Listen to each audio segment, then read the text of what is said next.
Fam, what's up? Good morning. Kyle Henderson, BamaInsider.com, February, Monday. It's the 6th already. We're cruising through February. Alabama has a new offensive coordinator and a new defensive coordinator. I want to get your calls. Take those calls this morning and talk about your thoughts on the new OC and the new DC. So, if you were sleeping this past weekend, if you didn't catch the news, Alabama on Friday hired their new offensive coordinator for the 2023 season, and that is going to be Tommy Rees. Tommy Rees is only 30 years old, and that was something that we were talking about on our show and kind of getting your feedback and kind of the direction that Nick Saban wants to go with this offense. And I think it's important to remember as you start to learn about these coaches that this is the Alabama playbook that the offensive coach, Tommy Rees, and now Kevin Steele, they're adapting to it. It's not like they're bringing over their playbook for the players to learn. I thought that was a really good point. It was actually Jimmy Stein who brought that up, and makes perfect sense. Anytime you hear Nick Saban talk about the Alabama offense or the Alabama defense, it's kind of the direction that you go with that. So you can call into the show today and sound off. Give me your reaction on the news from Friday on Tommy Rees being hired as the offensive coordinator for the 2023 season. And you can also give me your take on the news that was released on Sunday night, and that is Kevin Steele coming back to Alabama. And when you look to Kevin Steele and the defensive coordinator position, you see that Kevin Steele, he's 34 years older than the offensive coordinator. And I think that, he's made several stops at, several different places. He actually played at Tennessee way back in 1978. And then in 1983, he was the linebackers coach at New Mexico State, my alma mater. So he's lived in Las Cruces, New Mexico. Hey, but since then, he's been with Nick Saban for quite some time. I mean, he came to Tuscaloosa in 2007, where he was the defensive coordinator. And then in 2008, he was the defensive coordinator along with the inside linebackers coach before leaving to Clemson. And then he headed his new title in 2013, after a stint in Clemson, he came back to Alabama, where he was the Alabama director of personnel. And then in 2014, coached the linebackers. Then he left to LSU. And then he was at Auburn for 2016 and 2020. And then last season, he was at Miami in 2022. So he's made a ton of, stops around the kind of the southeastern section of the United States. But he also did have a stint in Nebraska and Oklahoma State. He's been all over. My goodness, when you look kind of to his coaching tree. What's up? Beautiful day in Pinehurst, man. I see you, man. Enjoy yourself. What's up, my moment? I see you. So I want to get your take on the offensive coordinator and the defensive coordinator, and we will take our first caller this morning, and we'll start right now. Hey, good morning. You're on the line with Kyle Henderson. Who are you on the line with, and where are you calling in from? Guys, hey man, this is Steven from Nashville, Tennessee. What's up, buddy? Tell me your name again. David. All right. I called him before. We've talked a couple of times, I think. All right, go ahead, man. What's your take on the new OC and the new DC? I won't lie, I don't know a ton about Tommy Rees and Kevin Steele, so I can't really comment too much on what I feel about them as the hire. Here's what I do like. I think it's really interesting that basically you're looking at a total inversion of what you had last year. You had this well-established, older offensive coordinator. I feel like, and I like Bill O'Brien. I think he's probably a great guy, and I think he'll do well in the NFL. But I feel like he had about 8 play calls that he was comfortable making, and he would just dial them in. And then Bryce Young could change it if he wanted, which it felt like he did all the time.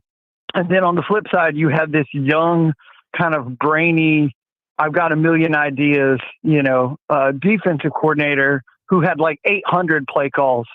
So the part of your team, the offense was uninspired and your defense was confused. And what I look at this year is I go, this is the complete opposite. You've got this young, kind of hungry guy coming in as your offensive coordinator, and you've got the older, more established. I don't get the impression that Kevin Steele is going to come in and be like, hey, y'all, look at all these plays I've worked up. I think it's just going to be like, this is the way it's done. This is the way we've always do it. It works. Don't ask questions. Here it is. Just go out and face, not literally, of course, but just like go, just tackle somebody. For the love, can we tackle instead of just like pushing somebody over? And so that's what I'm excited about. I don't look at it in terms of the individuals. I look at it in terms of the mentality. I don't know. What are your thoughts on that? That's how I see it. All right, on the line with David, calling in from Nashville, Tennessee on this beautiful Monday, February 6th. Calling the show 205-850-1994. I want to get your take on Alabama hiring Tommy Rees and Kevin Steele over the weekend. Hit that thumbs up. We appreciate you guys being here, and let us know where you're watching from inside the comment box. Hey, David, I think you bring up some great points, because when you look to the Alabama offense from this last season, I felt that it definitely was vanilla, and I think it was predictable, and I don't think a lot of Alabama fans were happy with the overall play calling from Bill O'Brien. And I think even it would probably be interesting to talk to Bryce Young, in a couple of years, to kind of get his true opinion on kind of that offense that he was running under Bill O'Brien, and if it kind of limited him, along with kind of the lack of wide receivers that he didn't have. And then I think you bring up a great point on the defensive side, and I brought this up yesterday when we were talking about Pete Golding, is if you've ever heard Pete Golding speak, it's almost mesmerizing how well he knows defensive schematics, but I don't know how well that translated to the defense, because it felt like a lot of the times it was too complicated. And you bring up a great point in a sense that's like, get back to the basics, the fundamentals on defense, which is simply tackling the opposition, right? Wrapping up, tackling. Exactly. And I think it was brought up. I think some of the better Coach Saban teams that had like these phenomenal defenses, probably under, Pruitt, I think it was a simplistic version, and it was literally just the fundamentals of making stops. And I think when you look to what Nick Saban did with his offense and defensive hires over the weekend, he's going to add kind of a new age approach to that offense. Not saying that he's going to completely change things, but I think we need to have a new age of college football that we're in. And then on the defensive side, clearly Coach Saban wants to go to something he's familiar to. Maybe his first call was Jeremy Pruitt, and now being comfortable with Kevin Steele, you bring him back over to lead this defense going into 2023. What else you got, David? Right. Well, I was just going to say, it's interesting because, we say that we don't, and we say that we didn't have wide receiver talent last year, or that the talent wasn't as high last year. But do we really know that? Maybe we did. Maybe maybe it was there the whole time, but it just wasn't being utilized, or it was all mostly freshmen. Do you know what I mean? Maybe the talent was there, it just wasn't being used. You can have something, and if you're just not using it, you won't know it. But I guess that's kind of my big thing overall for you is, I think at the end of the day, this all comes down to one thing. Nick Saban is looking at Georgia, and he's looking at what Kirby Smart's doing. And I think he's saying to himself, I think that's the only team he's locked in on right now. I think he goes, okay, I'm looking around. These other teams, I can make minor adjustments and we'll be all right. But I think he's looking at Georgia saying, if we do not do something about this now, Georgia is going to overtake this. I think he heard David Pollock sit there and say, they've taken over college football. And I think Nick Saban went, you know what? That's not going to happen. Yeah, I think a vast majority of this mentality is Nick Saban going, there's no way I'm going to let Georgia and Kirby Smart take this from me, or from Alabama, I should say. Yeah, well, I appreciate the call, David. Please call again next time, and I'll answer on the other line, man. But thanks for calling in. Have a great Monday. Sounds good. You too, man. All right, that was David calling in from Nashville. Brings up a good point. I mean, we talk about kind of the lack of wide receiver talent from this last year, but maybe the talent was there, and the talent was there within the freshmen. I mean, you look at the guys who were freshmen last season at the wide receiver position, they were dangerous, right?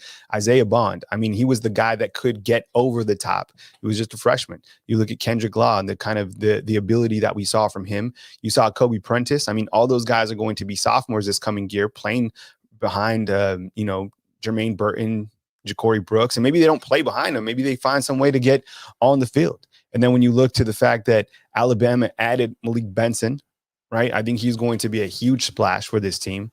And I think that you look to the tight end, you see what can happen in that aspect, right? Having CJ Dupree come in, utilizing the H-back, Robbie Oots. But I'll tell you one player that I'm really excited about to see how Rees can use him, and that's Amari Niblack, because I think Amari Niblack is a person that you guys don't know about. He saw the field a little bit last season, but I think he's kind of that prototypical tight end / wide receiver that can really create mismatches. So it'd be interesting to see how Amari Niblack can get on the field. Call line is open. 205-850-1994 is the call-in number. It was David from Nashville opening up the show. Want to get your take on Tommy Rees and Kevin Steele being hired over the weekend for the Alabama offensive coordinator position and the Alabama defensive coordinator position. When you look to the returning players on the defensive side of the ball for Alabama, and you kind of look to the players that are returning within the defensive line, and we talked with Jimmy Stein yesterday, and we don't really know kind of the full status of Justin Ebogbe, but we do know that you have Tim Smith coming back. And I think a lot of people are really excited about Tim Smith, including myself. I think he has a lot of ability, and if he can add a little bit more athleticism, he's going to be a monster. You have Jaheim Otis, and who doesn't love Jaheim Otis? You saw the transformation that he made with his body before the season as a freshman. So we're starting to talk a lot about these freshmen, right, coming in. Jaheim Otis is, I think, somebody who Kevin Steele has to be so happy to work with kind of down in the trenches. And then you got, some younger guys coming in. But don't forget about Jamil Burrows, Jameer and Latham. So even big Tim Keenan. So there's some guys that can certainly stop the rush up front. And we'll take our next caller coming from the 205. Or the 256 rather, and we'll start right now. Hey, good morning. You're on the line with Kyle Henderson. Who are you on the line with, and where are you calling in from? Are you there? Hello? Yeah, you're on the line. Go ahead, man. What's your name and where you calling from? Me? Yeah, go ahead. Oh, this is Jeff from Pell City. Hey, what's up, man? Good to hear from you. Happy Monday, man. What are your what's your take from the hires this past weekend? Well, I've been a fan since '76, so I've seen it all of a lot. A lot of bad, a lot of good. Kevin still had a good defense at Auburn. He did. But he was really bad at Miami. So I don't know. I thought honestly we would have been going for. Everybody said Pruitt, but I thought it might have been Glenn Schumann, somebody like that, but. Who's to say? It just depends what type of defense he runs. Maybe we get a safeties coach or somebody to help him along with that. But maybe like everybody's talking about the Shea Townsend or somebody like that, or somebody else to help him. But I think on the offensive coordinator, I know nobody really knows who he is, but I think he's going to utilize our tight ends a lot better than we should have and help our run game and our quarterbacks, because we got really good tight ends and we just never use them, except Cameron Latu's every now and then. Mm-hmm. But he'll bring in that type of offense, and that Notre Dame still averaged 30-something points a game. So he was using a backup quarterback. So he was very limited at Notre Dame with what he had. And now he's not limited, so he should do a lot better than he did there. So I'm not mad, but it was a surprise, especially with Kevin Steele. But and the offensive coordinator, really, I thought everybody kept saying this and that, but Nick Saban, you just got to learn to trust who he hires, because that's who he trusts to run, but be able to run the team. So. I've seen really bad years where we didn't win but a few games. Jeff, let me ask you a question. I brought this up yesterday when the news originally broke about Kevin Steele being hired as a DC.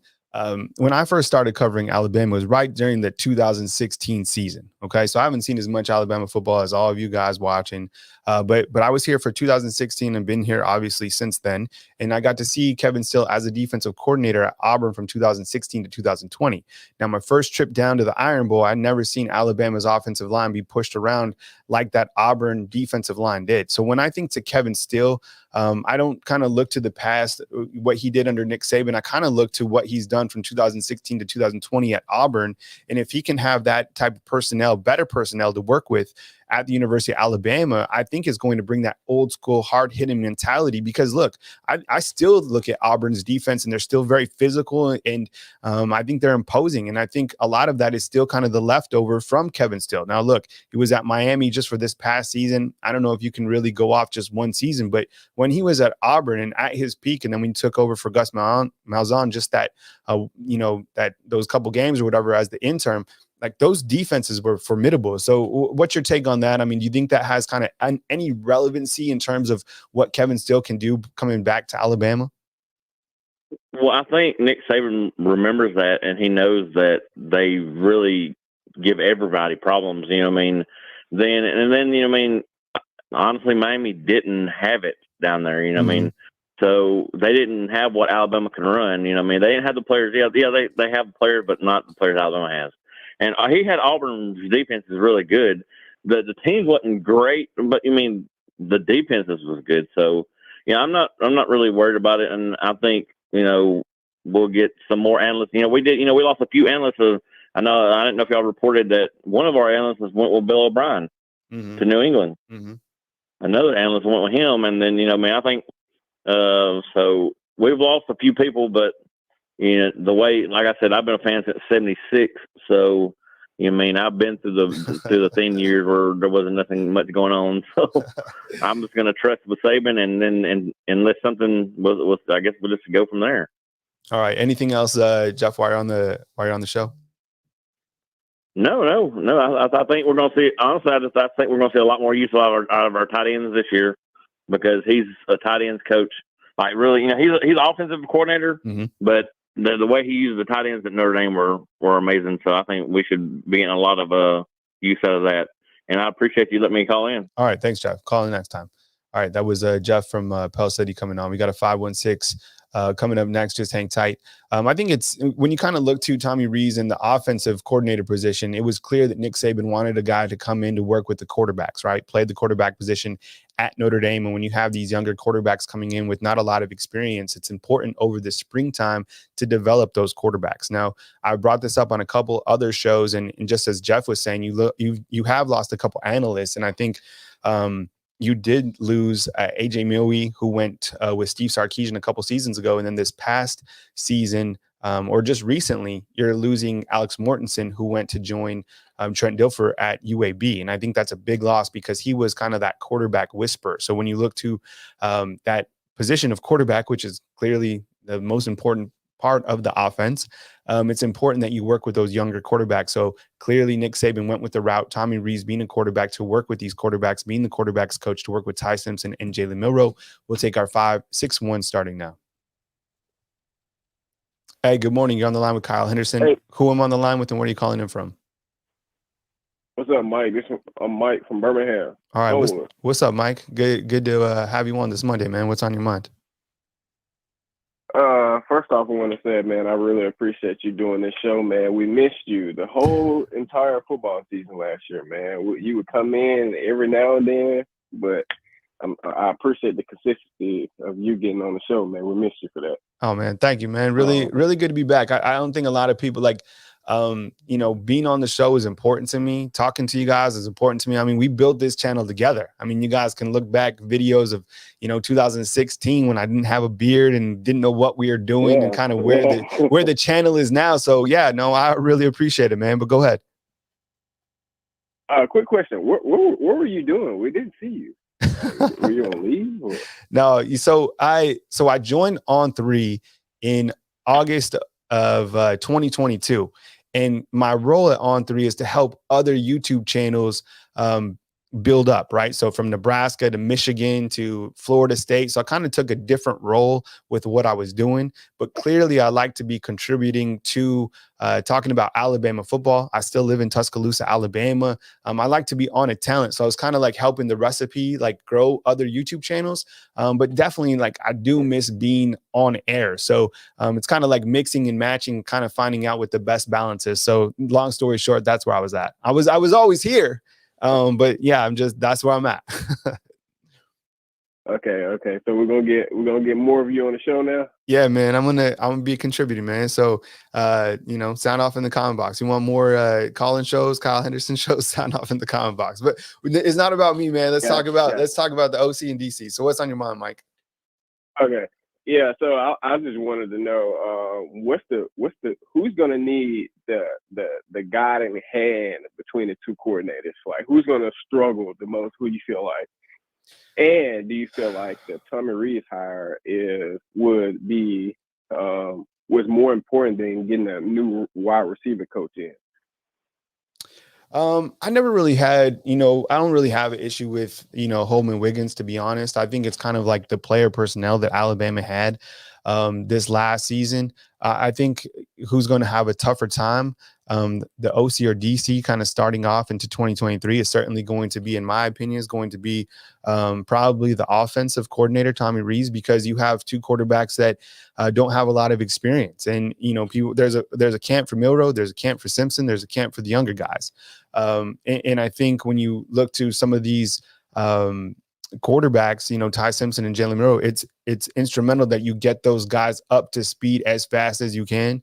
You get those guys meshing with your new style of offense. And there's a lot of new names on the offensive side. And I think Eric Wolford, who's an offensive line coach, is going to play probably the biggest role. So you have to have Eric Wolford and Tommy Rees kind of on the same page as you build that offensive line. And you look to the guys that Eric Wolford recruited, they're monsters, right? These big, and they're giants that are coming in from that offensive line. I mean, guys who are 6'7", 330, whatever. I mean, it's going to be a monster offensive line. So curious to see how you can utilize, some of the offensive line guys that are coming in, work with the wide receivers, specifically those younger guys that did a great job as freshmen, and most importantly, develop those quarterbacks. And then when you look to the defensive side, there's guys coming back. I mean, you lose William Anderson, you lose some pivotal parts, but I think when you look to up front and you look to the guys that are returning specifically at the inside linebacker position, I think Alabama is going to be just fine on the defensive side.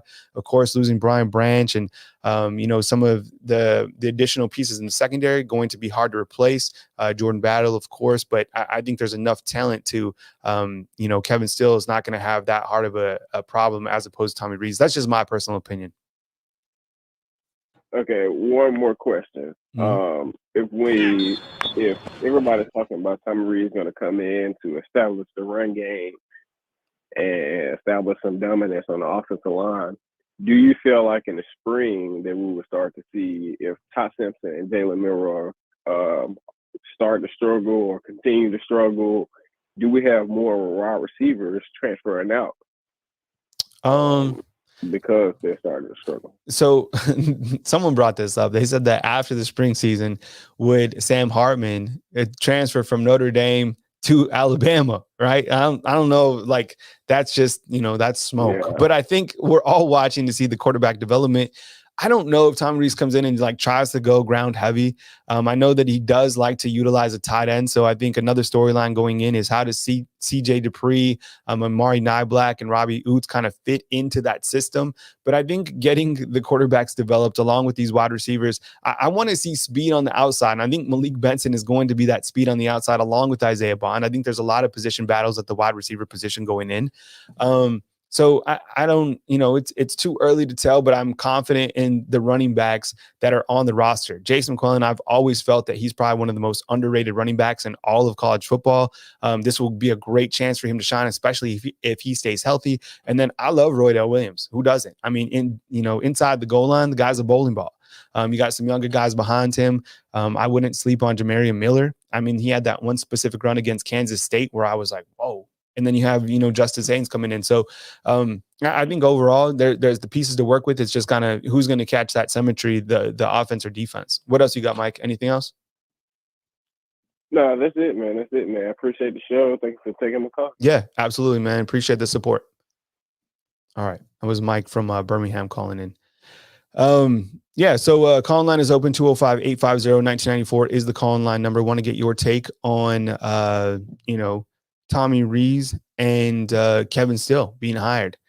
I think that, there's a lot of great storylines going into the college football season, but it's all about Alabama replacing Pete Golding, replacing Bill O'Brien. A lot of people were so happy to see Pete Golding go to Ole Miss, and then a lot of people were so happy to see Bill O'Brien going with the New England Patriots. Curious to see how Mac Jones feels, right? Mac Jones getting his new quarterbacks coach. Yeah, I appreciate the support, Jeff.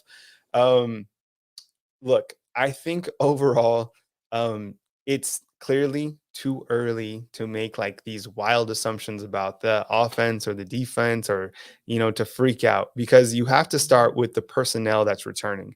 And if you missed it at the beginning of the show, I said this, and where I was talking with Jimmy Stein about this, it's not like Kevin Steele's offensive playbook is coming in and everybody's going to have to learn it. It's Alabama's playbook, and Kevin Steele is going to have to adapt to that, right? It's Nick Saban's playbook. And same thing on the offensive side. Now, we've seen that offense change really since Brian DeBall came to Alabama. That's when we saw this emergence of Alabama's offense really get to spread things out. And I thought he did a great job with implementing that new passing tree. And I think there's still a lot of that within Alabama's system, but of course it all depends within the personnel that you have. So when you look to the offensive side, looking at our lads right now and kind of the players that are returning, of course, you can go to Bama Insider. Clint Lamb does a great job breaking down the roster. Call line is open, 205-850-1994. Jermaine Burton coming back. How did you guys feel about Jermaine Burton coming back? Are you excited? He's a possession wide receiver. I think at times he was a receiver that we knew he could be. And at times I felt that we could have seen better production from him. I'll tell you what, I've never seen as many drops as we saw this last season, right? There was so many drops, even from Cam Latu, who was pretty much a magnet the year before. It was like there was a ton of drop passes. Ja'Cory Brooks returns. Ja'Cory Brooks, I think, only got better as the season went on. Very dependable wide receiver. Kobe Prentice, I mean, geez, I can't believe he was only a freshman. And then behind those guys, not behind those guys, but also in the wide receiver room, you got Malik Benson, who I think will be a day one starter. Kendrick Law, who's a complete beast, almost looks like kind of a Debo Samuel type build. Isaiah Bond is going to be that guy to take you off the top. And then the tight end room, who everybody's excited about because of the way that Michael Myers performed at Notre Dame. Look, they got him the football, period. And if CJ Dupree can be that guy, I don't know. I mean, we don't know too much about Dupree. Can he be that impact guy? I think Amari Niblack is kind of the guy that who would kind of fit that role. He's going to be a sophomore. And then Robbie Oots is your big, H-back. So want to get your take on the offense and the defense. But I think that the pieces are there, most importantly. But I'm just, I think we're all kind of, not concerned, but we want to see what happens with the quarterback room, because, that's where it's all going to start, is the competition at quarterback, right? You have Jalen Milroe and Ty Simpson. In my opinion, I think it's going to be, I'm 100% confident that Jalen Milroe is going to enter spring football. When we release those clips of like, watch Alabama, first practice or whatever, 1,000,000% it's going to be Jalen Milroe coming out leading the quarterbacks. And don't be shocked by it. And that doesn't mean anything, right? Because it's a long spring season. Then you have August, and then you go into your first game. So it's going to be Jalen Milroe, Ty Simpson, and then the younger quarterbacks behind those two. Does that mean that Jalen Milroe is going to be the absolute day one starter? I have no idea. I don't think anybody does. But right now, it's Jalen Milroe's position to lose. That's what we do know. You look to, and why do we know that? It's because he was the guy that played right after Bryce Young. Now, he doesn't get a lot of opportunities. The way that he played against Mercer, my goodness, I mean, the speed that he has is unbelievable, right? Straight up and down. He might not be the best kind of side to side, but if Tommy Rees can come in and continue to develop him, I mean, who's to say that Jalen Milroe can't be the quarterback that you want? Now with Ty Simpson, what he has is what Bryce Young has, and that's that escapability. Go back and watch Ty Simpson's high school highlight tape. He extended plays exactly like Bryce Young. So he might not have the speed up and down, but I think he has enough speed, probably like kind of that Brock Purdy type speed, right? If you need to pick up a first down, you can pick up a first down. But he's going to make it very difficult for you to get to him. And that's what Bryce Young was a magician at, right? You could not get your hands on Bryce Young. I'm surprised his nickname didn't stick with Bryce Young more. And I think it came during his freshman season was the gingerbread man, right? Wasn't it Georgia that came up with it? That he was like the gingerbread man?